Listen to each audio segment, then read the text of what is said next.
day, Thomas puffs happily along his branch line with his two faithful coaches, Annie and Clarabelle. He feels very proud of himself.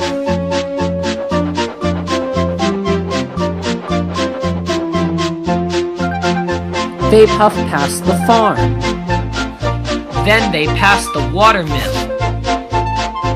Then they puff over the suspension bridge. This is a very nice place. Wherever Thomas goes, he really enjoys himself. One day, Thomas was puffing past a field where cows were grazing.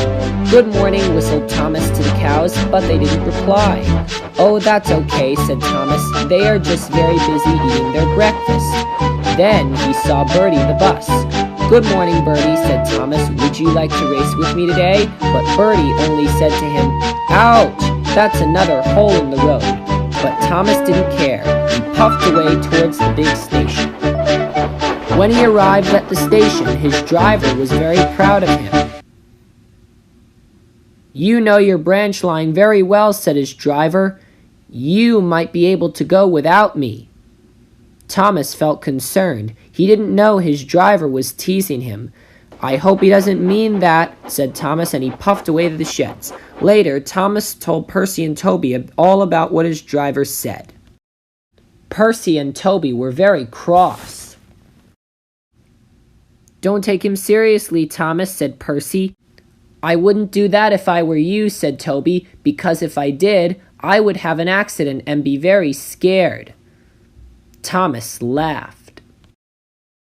"I am brave enough to chug along without my driver," he said. "You really need your driver," said Toby. "No, I don't," said Thomas. "I'll show you." The next morning, when the engines woke up, the firelighter came. Thomas drowsed comfortably as his firebox went on. Percy and Toby were still asleep. Thomas remembered what he said yesterday. "Silly stick in the muds," he laughed. "I'll show them. My driver says I can go along without him. I will just go and leave the sheds, then I will stop and wheesh loudly. I am very sure that will make them jump." So Thomas left the sheds.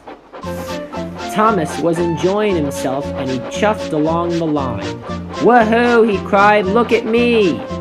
Thomas was chuffing very fast.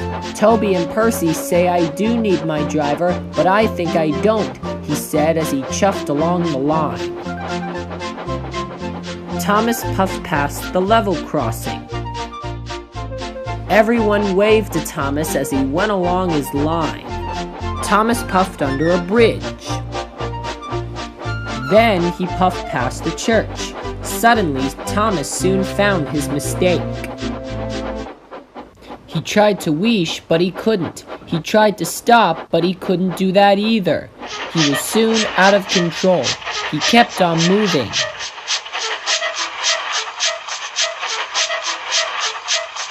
Thomas was heading for trouble. He didn't dare look at what was coming next. Up ahead was the station master's house. The station master and his family were about to eat breakfast. "Oh no, yikes!" yelled Thomas and shut his eyes tight.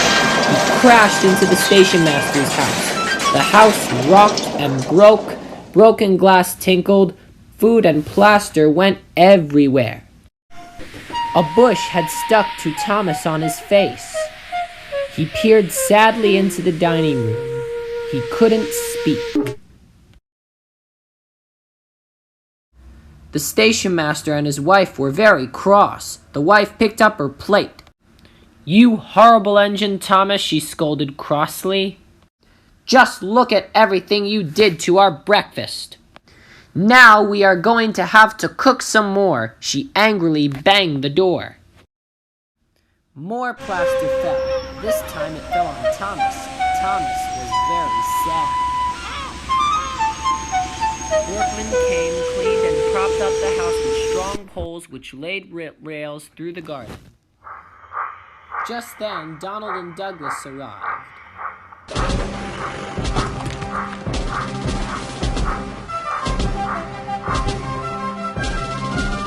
Don't worry, Thomas, they said. We will have you back on the tracks in no time. Then they started to pull Thomas out very hard.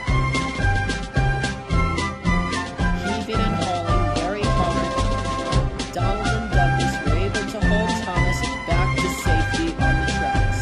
Some fencing, the bush, the breakfast food, and broken glass badly twisted his front. Donald and Douglas laughed and left him. Thomas was very sad. "What have I done?" he said sadly.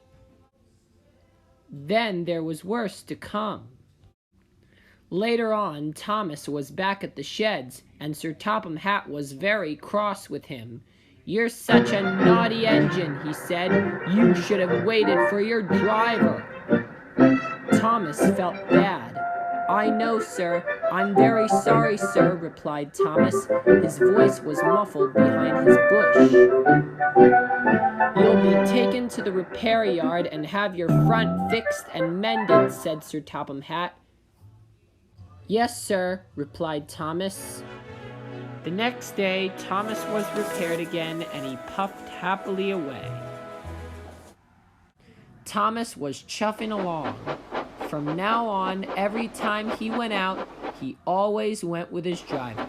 Thomas promised he would never leave his driver ever again, especially if he needs to stop.